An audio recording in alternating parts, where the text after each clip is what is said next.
श्रीमद् भगवद गीता दूसरा अध्याय। संजय उवाच तम तथा कृप्य विष्टमश्रुपूर्णाकुलेक्षणम विषीदन्तमिदं वाक्यमुवाच मधुसूदनः। भावार्थ, संजय बोले, उस प्रकार करुणा से व्याप्त और आंसुओं से पूर्ण तथा व्याकुल नेत्रों वाले शोकयुक्त उस अर्जुन के प्रति भगवान मधुसूदन ने यह वचन कहा। श्री भगवान उवाच कुतस्त्वा कश्मलमिदं विषमे समुपस्थितम् अनार्यजुष्टमस्वर्ग्यं कीर्तिकर्म अर्जुन। भावार्थ, श्री भगवान बोले, हे अर्जुन, तुझे इस असमय में यह मोह किस हेतु से प्राप्त हुआ? क्योंकि न तो ये श्रेष्ठ पुरुषों द्वारा आचरित है, न स्वर्ग को देने वाला है और न कीर्ति को करने वाला ही है। क्लाब्यम मास्म गमः पार्थ नैतत्त्वयुपाद्यते क्षुद्रम हृदय दौर्बल्यम त्यक्त्वोत्तिष्ठ परंतप। भावार्थ, इसलिए हे अर्जुन, नपुंसकता को मत प्राप्त हो, तुझ में यह उचित नहीं जान पड़ती। हे परंतप, हृदय की तुच्छ दुर्बलता को त्याग कर युद्ध के लिए खड़ा हो जा। अर्जुन उवाच कद भीष्म संख्ये द्रोण च मधुसूदन इषुभिर प्रतियोत्स्यामि पूजार्हावरिसूदन। भावार्थ, अर्जुन बोले, हे मधुसूदन, मैं रणभूमि में किस प्रकार बाणों से भीष्म पितामह और द्रोणाचार्य के विरुद्ध लड़ूंगा, क्योंकि हे अरिसूदन, वे दोनों ही पूजनीय है। गुरुनत्वा हे महानुभावा अंश्रेयो भोक्तुन भैक्ष्यम पीह लोकैं हत्वार्थ कामांस्तु गुरु निहैव भुंजिया भोगान रुधिर प्रदिग्धान। भावार्थ, इसलिए इन महानुभाव गुरुजनों को न मारकर मैं इस लोक में भिक्षा का अन्न भी खाना कल्याणकारक समझता हूँ, क्योंकि गुरुजनों को मारकर भी इस लोक में रुधिर से सने हुए अर्थ और कामरूप भोगों को ही तो भोगूंगा। न चैतद्विद्मः कत्रन्नो गरियो यद्वा जयेम यदि वा नो जयेयो यानेव हत्वा न जेजीवेशाम स्तेवस्थिताः प्रमुखे धार्तराष्ट्राः। भावार्थ, हम ये भी नहीं जानते कि हमारे लिए युद्ध करना और न करना इन दोनों में से कौन सा श्रेष्ठ है, अथवा ये भी नहीं जानते कि उन्हें हम जीतेंगे या हमको वे जीतेंगे। और जिनको मारकर हम जीना भी नहीं चाहते, वे ही हमारे आत्मीय धृतराष्ट्र के पुत्र हमारे मुकाबले में खड़े हैं। कार्पण्य दोषपहत स्वभावः प्रयच्छामि त्वा धर्म सम्मूढ़ चेताः यच्छ्रेयः स्यानिश्चित ब्रूहि तन्मे शिष्यस्ते शाधि मा त्वा प्रपन्नम। भावार्थ, इसलिए कायरता रूप दोष से उपहत हुए स्वभाव वाला तथा धर्म के विषय में मोहित चित हुआ मैं आपसे पूछता हूँ कि जो साधन निश्चित कल्याणकारक हो वह मेरे लिए कहिए, क्योंकि मैं आपका शिष्य हूँ, इसलिए आपके शरण हुए मुझको शिक्षा दीजिए।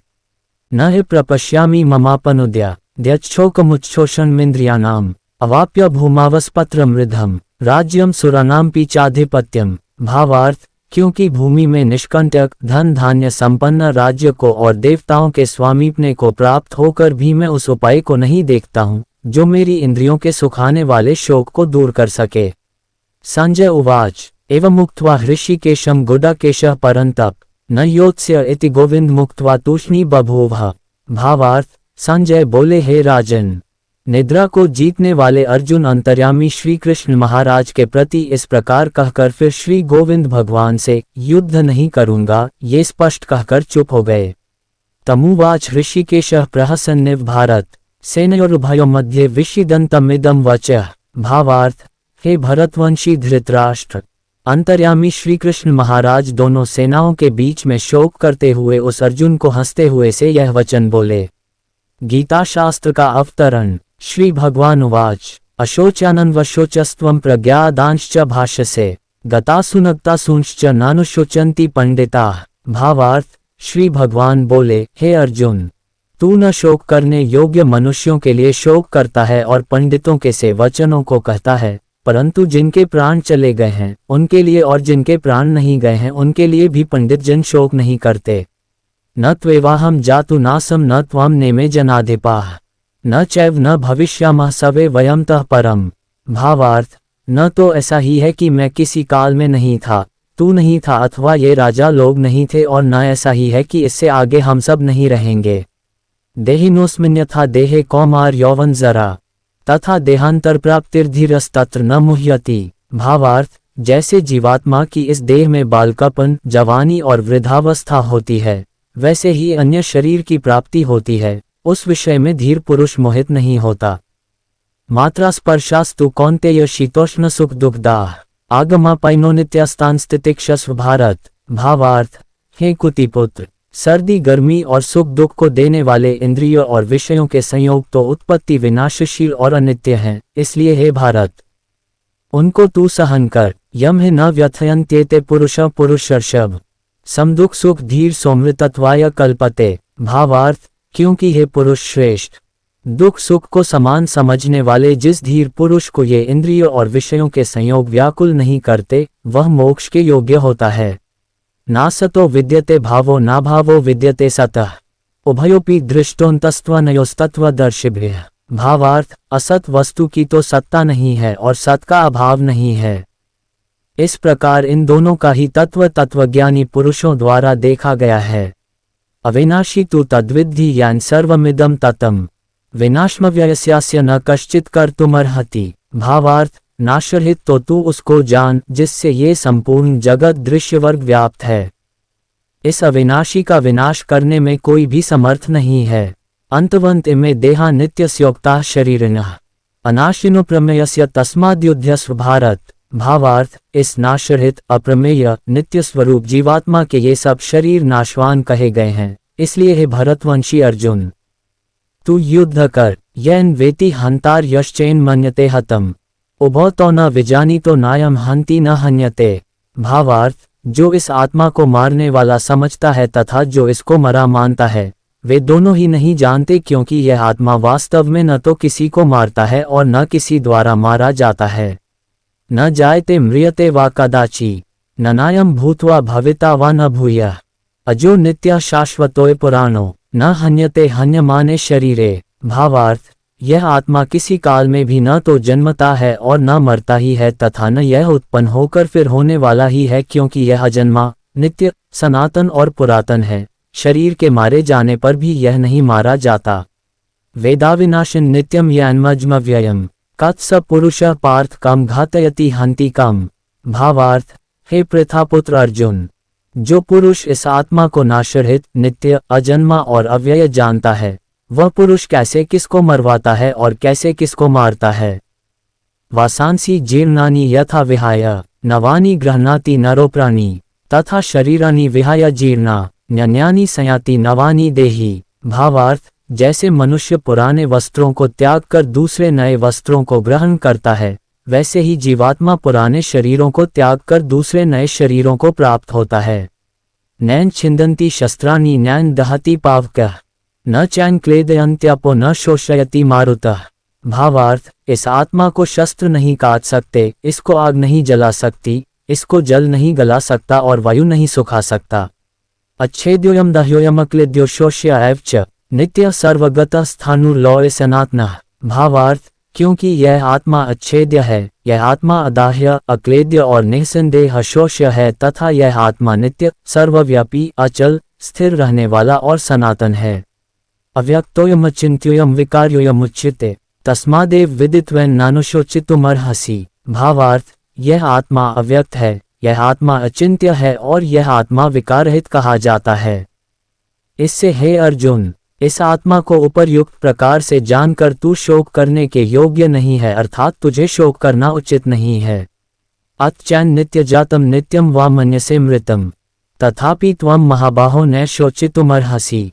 भावार्थ, किंतु यदि तू इस आत्मा को सदा जन्मने वाला तथा सदा मरने वाला मानता हो तो भी हे महाबाहो, तू इस प्रकार शोक करने योग्य नहीं है।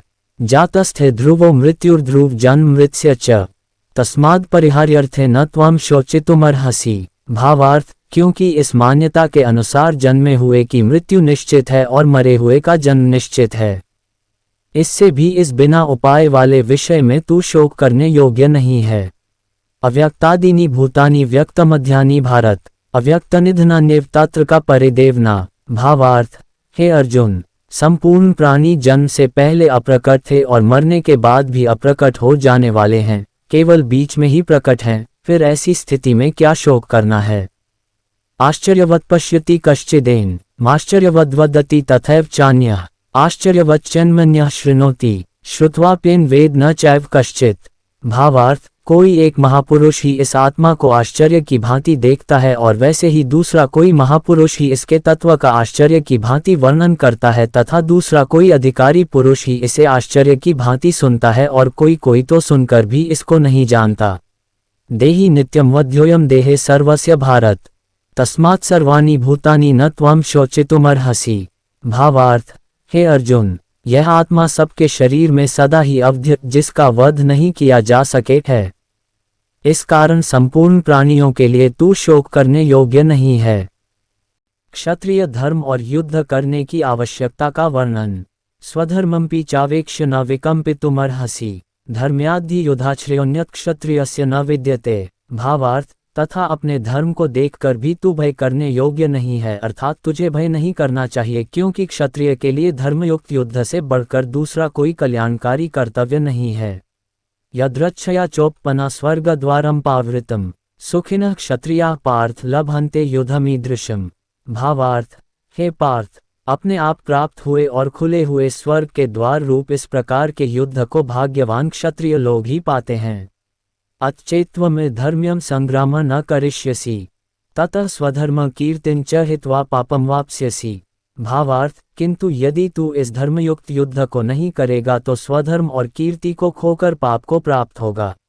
अकीर्तिं चापि भूतानि कथयिष्यन्ति ते व्ययाम, संभावितस्य च कीर्ति रमणनादतिरिच्यते। भावार्थ, तथा सब लोग तेरी बहुत काल तक रहने वाली अपकीर्ति का भी कथन करेंगे और माननीय पुरुष के लिए अपकीर्ति मरण से भी बढ़कर है। भयाद्र न दुपर्तम मंस्यन्ते त्वामहार्थाः, येषां च त्वं बहुमतो भूत्वा यास्यसि लाघवम्। भावार्थ, जिन जिन योद्धाओं की दृष्टि में तू पहले सम्मानित हुआ है, वे महारथी लोग तुझे डर के कारण युद्ध भूमि से हटा हुआ समझकर तुच्छ मानेंगे। अवाच्यवादांश्च बहून् वदिष्यन्ति तवाहिताः, निन्दन्तस्तव सामर्थ्यम ततो दुःखर्नु किम्। भावार्थ, तेरे वैरी लोग तेरे सामर्थ्य की निंदा करते हुए तुझे बहुत से न कहने योग्य वचन भी कहेंगे, उससे अधिक दुख और क्या होगा। हतो वा प्राप्स्यसि स्वर्ग जित्वा वा भोक्ष्यसे महीम्, तस्मादुत्तिष्ठ कौन्तेय युद्धाय कृतनिश्चयः। भावार्थ, या तो तू युद्ध में मारा जाकर स्वर्ग को प्राप्त होगा अथवा संग्राम में जीतकर पृथ्वी का राज्य भोगेगा। इस कारण हे अर्जुन, तू युद्ध के लिए निश्चय करके खड़ा हो जा।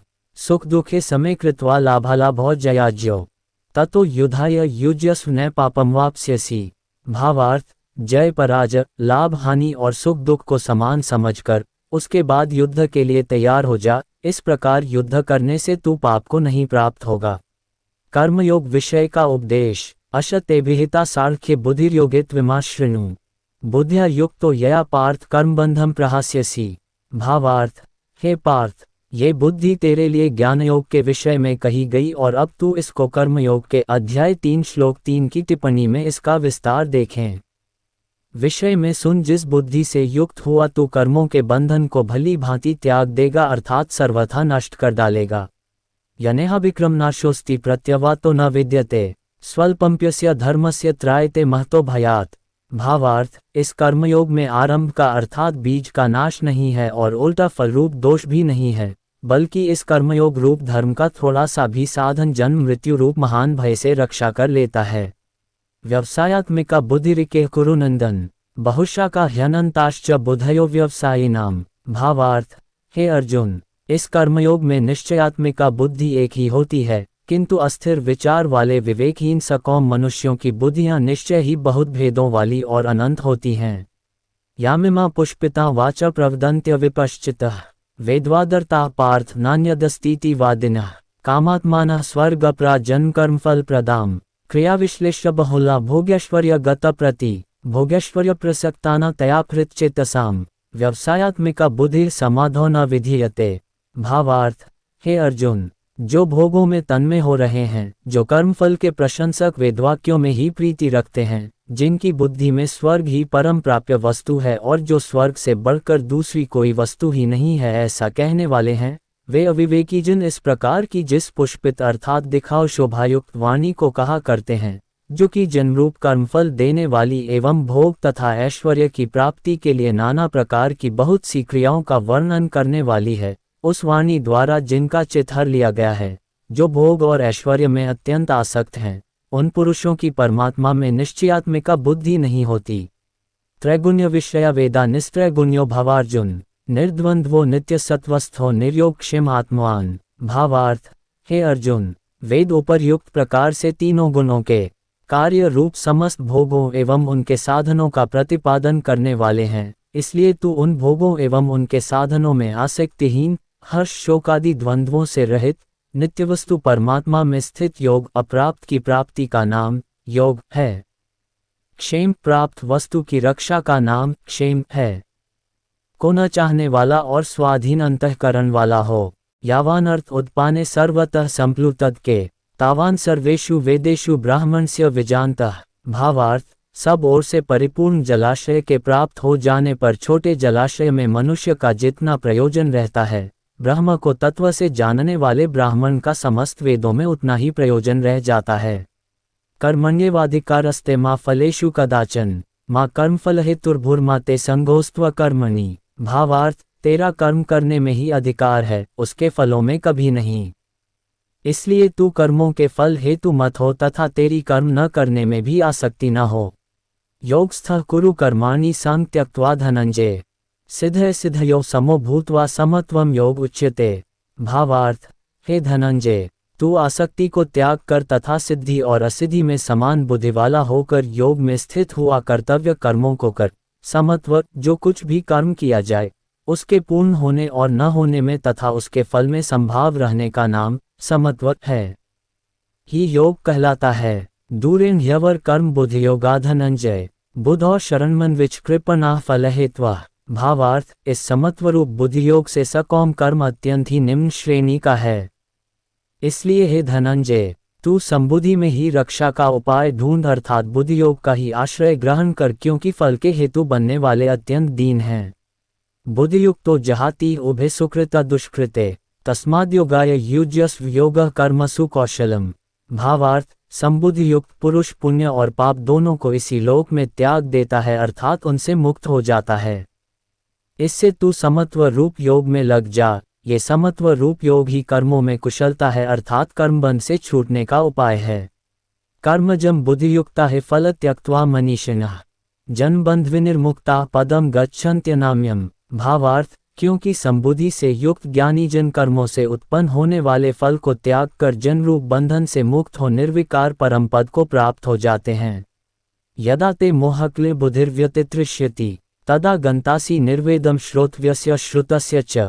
भावार्थ, जिस काल में तेरी बुद्धि मोहरूपी दलदल को भली भांति पार कर जाएगी, उस समय तू सुने हुए और सुनने में आने वाले इस लोक और परलोक संबंधी सभी भोगों से वैराग्य को प्राप्त हो जाएगा। श्रुति विप्रतिपन्ना ते यदा स्थास्यति निश्चला, समाधावचला बुद्धिस्तदा योगम वाप्स्यसि। भावार्थ, वैदिक ज्ञान के वचनों को सुनने से विचलित हुई तेरी बुद्धि जब एकनिष्ठ और स्थिर हो जाएगी, तब तू आत्म साक्षात्कार करके उस दिव्य चेतना रूप परमात्मा को प्राप्त हो जाएगा। अर्जुन उवाच, स्थित प्रज्ञस्य का भाषा समाधिस्थस्य केशव, स्थित धीः किं प्रभाषेत किमासीत व्रजेत किम। भावार्थ, अर्जुन बोले, हे केशव, समाधि में स्थित परमात्मा को प्राप्त हुए स्थिर बुद्धि पुरुष का क्या लक्षण है? वह स्थिर बुद्धि पुरुष कैसे बोलता है, कैसे बैठता है और कैसे चलता है?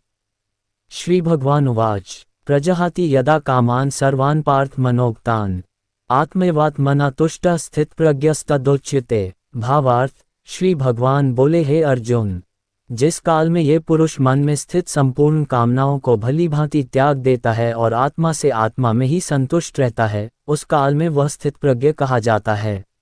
दुखेष्वनुद्विग्नं न सुखेषु विगतस्पृहः, वितराग भय क्रोधः स्थितधीर मुनिरुच्यते। भावार्थ, दुखों की प्राप्ति होने पर जिसके मन में उद्वेग नहीं होता, सुखों की प्राप्ति में सर्वथा निःस्पृह है तथा जिसके राग भय और क्रोध नष्ट हो गए हैं, ऐसा मुनि स्थिर बुद्धि कहा जाता है। यह सर्वत्रान्विस्नेहस्तत्प्राप्य शुभाशुभम, नाभिनंदति न द्वेष्टि तस्य प्रज्ञा प्रतिष्ठिता। भावार्थ, जो पुरुष सर्वत्र स्नेहरहित हुआ उस शुभ या अशुभ वस्तु को प्राप्त होकर न प्रसन्न होता है और न द्वेष करता है, उसकी बुद्धि स्थिर है। यदा संहरते चायम कूर्मोन्गनीव सर्वशः, इंद्रियाणीन्द्रियार्थेभ्यस्तस्य प्रज्ञा प्रतिष्ठिता। भावार्थ, और कछुआ सब ओर से अपने अंगों को जैसे समेट लेता है, वैसे ही जब ये पुरुष इंद्रियों के विषयों से इंद्रियों को सब प्रकार से हटा लेता है, तब उसकी बुद्धि स्थिर है, ऐसा समझना चाहिए। विषया विनिवर्तन्ते निराहारस्य देहिनः रसवर्जम रसोप्यस्य पर दृष्ट्वा निवर्ते। भावार्थ, इंद्रियों द्वारा विषयों को ग्रहण न करने वाले पुरुष के भी केवल विषय तो निवृत्त हो जाते हैं, परंतु उनमें रहने वाली आसक्ति निवृत्त नहीं होती। इस स्थित प्रज्ञ पुरुष की तो आसक्ति भी परमात्मा का साक्षात्कार करके निवृत्त हो जाती है। यततो ह्यपि कौन्तेय पुरुषस्य विपश्चितः इंद्रियाणि प्रमाथीनि हरन्ति प्रसव मनः। भावार्थ, हे अर्जुन, आसक्ति का नाश न होने के कारण ये प्रमथन स्वभाव वाली इंद्रियां यत्न करते हुए बुद्धिमान पुरुष के मन को भी बलात्कार लेती हैं। तानि सर्वाणि संयम्य युक्त आसीत् मत्परः वशे ही यसेन्द्रियाणि तस्य प्रज्ञा प्रतिष्ठिता। भावार्थ, इसलिए साधक को चाहिए कि वह उन संपूर्ण इंद्रियों को वश में करके समाहित चित हुआ मेरे परायण होकर ध्यान में बैठे, क्योंकि जिस पुरुष की इंद्रियां वश में होती हैं उसी की बुद्धि स्थिर हो जाती है। ध्यायतो विषय पुंसः संगस्तेषुपजायते संगात् संजायते कामः कामात् क्रोधोभिजायते। भावार्थ, विषयों का चिंतन करने वाले पुरुष की उन विषयों में आसक्ति हो जाती है, आसक्ति से उन विषयों की कामना उत्पन्न होती है और कामना में विघ्न पड़ने से क्रोध उत्पन्न होता है। क्रोधात् भवति सम्मोहः सम्मोहात् स्मृति विभ्रमः स्मृतिभ्रंशात् बुद्धिनाशो बुद्धिनाशात् प्रणश्यति। भावार्थ, क्रोध से अत्यंत मूढ़ भाव उत्पन्न हो जाता है, मूढ़ भाव से स्मृति में भ्रम हो जाता है, स्मृति में भ्रम हो जाने से बुद्धि अर्थात ज्ञान शक्ति का नाश हो जाता है और बुद्धि का नाश हो जाने से यह पुरुष अपनी स्थिति से गिर जाता है। रागद्वेषवियुक्तस्तु विषयानिन्द्रियश्चरन् आत्मवश्यैर्विध्ययात्मा प्रसादमधिगच्छति। भावार्थ, परंतु अपने अधीन किए हुए अंतःकरण वाला साधक अपने वश में की हुई राग द्वेष रहित इंद्रियों द्वारा विषयों में विचरण करता हुआ अंतःकरण की प्रसन्नता को प्राप्त होता है। प्रसादे सर्व दुखाना हानिरस्योपजायते प्रसन्नचेतसो ह्याशु बुद्धिर पर्यवतिष्ठते। भावार्थ, अंतःकरण की प्रसन्नता होने पर इसके संपूर्ण दुखों का अभाव हो जाता है और उस प्रसन्नचित वाले कर्मयोगी की बुद्धि शीघ्र ही सब ओर से हटकर एक परमात्मा में ही भली भांति स्थिर हो जाती है। नास्ति बुद्धिर्युक्तस्य न चायुक्तस्य भावना न चाभावयतः शांतिर्शान्तस्य कुतः सुखम। भावार्थ, न जीते हुए मन और इंद्रियों वाले पुरुष में निश्चयात्मिका बुद्धि नहीं होती और उस युक्त मनुष्य के अंतःकरण में भावना भी नहीं होती तथा भावनाहीन मनुष्य को शांति नहीं मिलती और शांति रहित मनुष्य को सुख कैसे मिल सकता है। इंद्रियाणा हि चरता यन्मनोनुविधीयते तदस्य हरति प्रज्ञा वायुर्नावमिवांसि। भावार्थ, क्योंकि जैसे जल में चलने वाली नाव को वायु हर लेती है, वैसे ही विषयों में विचरती हुई इंद्रियों में से मन जिस इंद्रिय के साथ रहता है वह एक ही इंद्रिय इस युक्त पुरुष की बुद्धि को हर लेती है। तस्माद्यस्य महाबाहो निगृहीतानि सर्वशः इंद्रियाणीन्द्रियार्थेभ्यस्तस्य प्रज्ञा प्रतिष्ठिता। भावार्थ, इसलिए हे महाबाहो, जिस पुरुष की इंद्रियां इंद्रियों के विषयों में सब प्रकार निग्रह की हुई हैं उसी की बुद्धि स्थिर है। या निशा सर्वभूताना तस्या जागृति संयमी यस्या जागृति भूतानि सा निशा पश्यतो मुनेः। भावार्थ, संपूर्ण प्राणियों के लिए जो रात्रि के समान है उस नित्य ज्ञान स्वरूप परमानंद की प्राप्ति में स्थित प्रज्ञ योगी जागता है और जिस नाशवान सांसारिक सुख की प्राप्ति में सब प्राणी जागते हैं, परमात्मा के तत्व को जानने वाले मुनि के लिए वह रात्रि के समान है।